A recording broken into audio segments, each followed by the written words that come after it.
Today, Precarious plays Lost Kingdoms 2. I cheated. How? Well, no, hold on, I'm sorry. Let me rephrase. I intended to cheat in Endless Legend.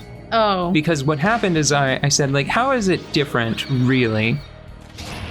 Like, what's different about Endless Mode compared to just the regular... The other difficulties, the lesser difficulties. And the answer is, they went too far. I would say that they went too far with the bonuses that are afforded to the AI. It's like they can easily produce 4 times the number of units that you do per turn. Wow. It's That's excessive. Stupid. But hold on. There are so usually Are their units at least crappy? No, they're the same strength they usually are. So hold on. Usually, yeah, I would agree with you, and I would say, like, don't leave rope lying around with which people may hang themselves, you know? Like, if you don't think that it's something that can be interacted with meaningfully, don't bother putting it in the game. Yeah. Right? But there are, I think, 7 other difficulty levels. So it's definitely an opt-in experience. But on the other hand, they are dangling it there in front of you, you know? It's a sly little wink, like, bet you can't put up with this bullshit. And then But you're like, no, I can't. Oh, and the competitive spirit in me on some days would say, well, you know what? Watch me. Watch me. It must have killed the Mandragora before it had time to act. Let me actually use it as a trap card then. Yes. Aha! What? He just fell over. I used Mandragora. Oh, yeah. It emits a piercing scream that I think ignores defense and deals quite nice damage if you double it, or if it's under the effects of Wood Boost. So I thought, like, oh, I'll show them. Yeah. Because it got me, looking at the list of bonuses, definitely got me fired up. I think I might have to exit this stage and start again. Why? Because I don't think I can jump down without Hellhound. And my Hellhound form, I let those dragons sneak up on me. And I think that they burned through it. And I in a panic, I used my little elephant card and didn't use dual restored. And it wouldn't, yeah, that's fine though. I don't think you actually lose anything. Yes. Here, let's check. 6,095. Yeah, 6,095. And more importantly, now I can... Let's see, I'll take this one. No, there are a lot of wood creatures, so I'm actually gonna do this. That's 2 of those total. I'm gonna put 2 of those in. And the Storm Hack, like, its whirlwind is really great when it connects. This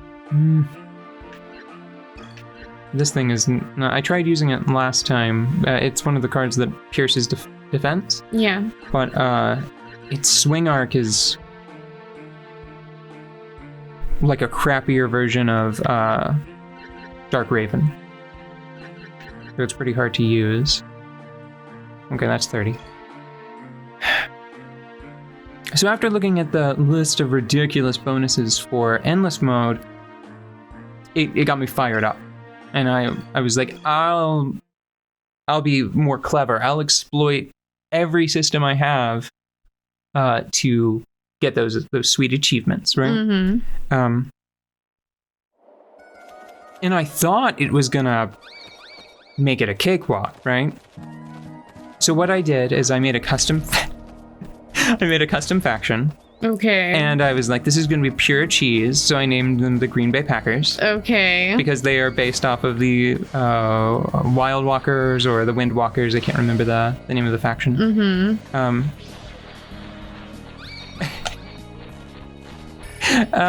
So there's going to be pure cheese. So the Wisconsin.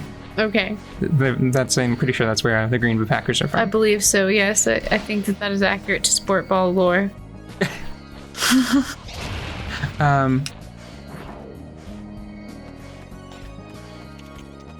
And I gave them no bonuses. I stripped away all of their advantages. Yeah. And gave them just the penalties.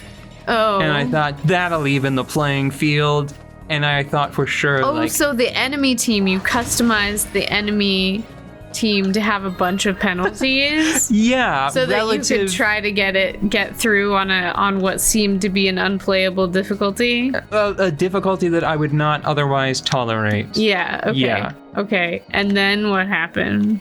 Okay, so here was the full plan. Yeah. I was like, I'm going to stack the deck completely in my favor because the game turned into how can I clear this? Yeah, right? instead of I would like to play this game, it's like I would like to bend this game in half because it's like endless is asking for too much. That difficulty is asking for a little too much for me to contend with, for me to put up with. So I'm going to make a different game out of this. Yeah. A metagame. I was making a metagame. Yeah. So the whole plan was I'm going to play as the Mogwar. I've never had to say their name out loud. I think it's Mogwar. I'm going to play as the ocean-centric faction. I'm going to make a small 2-person map that is mostly ocean. And then I'm going to make this forest-centric faction.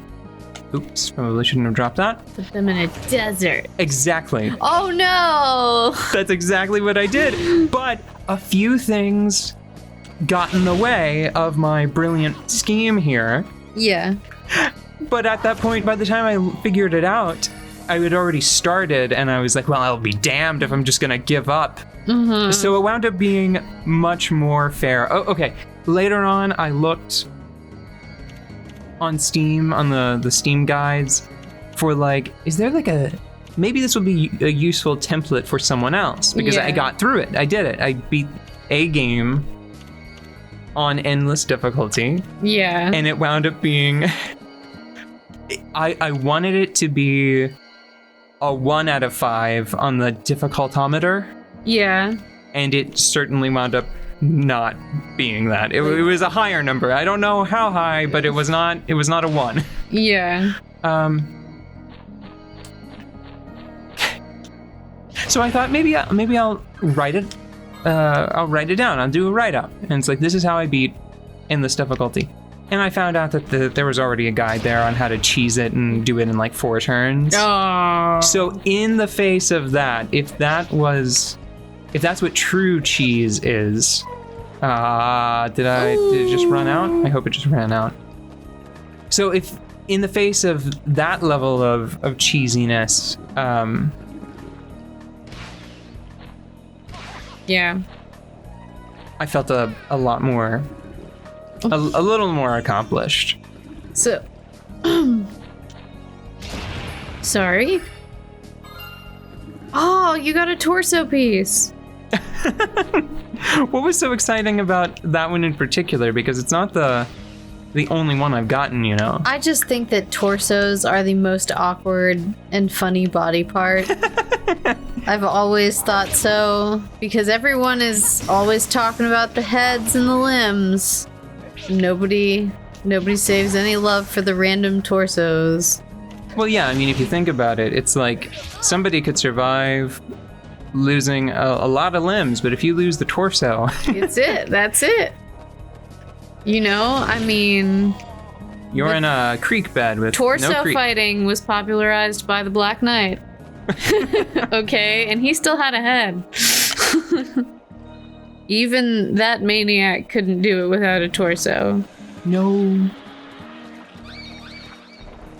I'm not sure if it's because... This place is lousy with dragons. That fairy earlier was like, watch out for dragons. And I'm like, there's no watching out. They're everywhere. There be dragons. Yeah. That's what they said. Oh, man.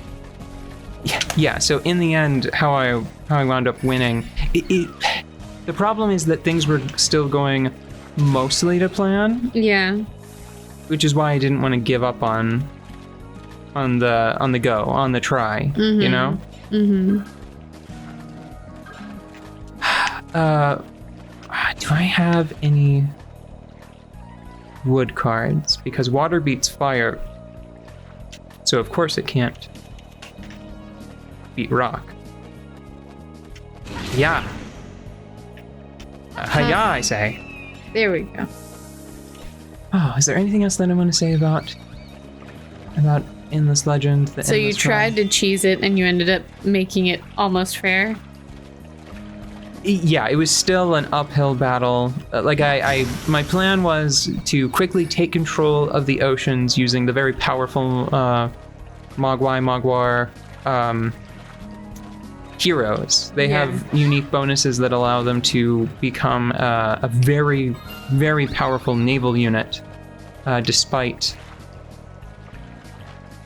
Like, they at least equal mid-game naval units solo. It's the kind of thing where, like, you have this one little transport craft that is bullying navies, you know? Mm-hmm. So that part worked. I seized control of the oceans, and every time it was a there be monsters scenario, because every time they tried to leave to come perform some sort of offensive action against me, destroyed. Their ships would, like, their transport vessels would go a few feet out into the water, and a leviathan would jump up out of the water and eat them. Yeah, that part was cool, but I was really worried because they got Geos, the guardian of Earth, and this very powerful defensive unit that can fortify a city. They put that on their capital, and I was like, okay, well, that's game, because there's no way I can beat that. But I used the faction's other unique power, their ability to incite rebellion in minor factions. Yeah. I started a bunch of rebellions off the south coast, so all of their armies filtered out to go take care of that, and then while they were away, I blockaded their coast. And then sent dogs in to murder everybody. Oh my god. Yeah, I think that we both had 5 cities. I had all the oceans. They couldn't leave their home continent, but I was worried. Like, the game announces whenever somebody's getting close to a particular victory. Yeah. And I lost my cool whenever the game was like, they've just approached the first phase of the quest victory. And you're like, no. No, I've come too far.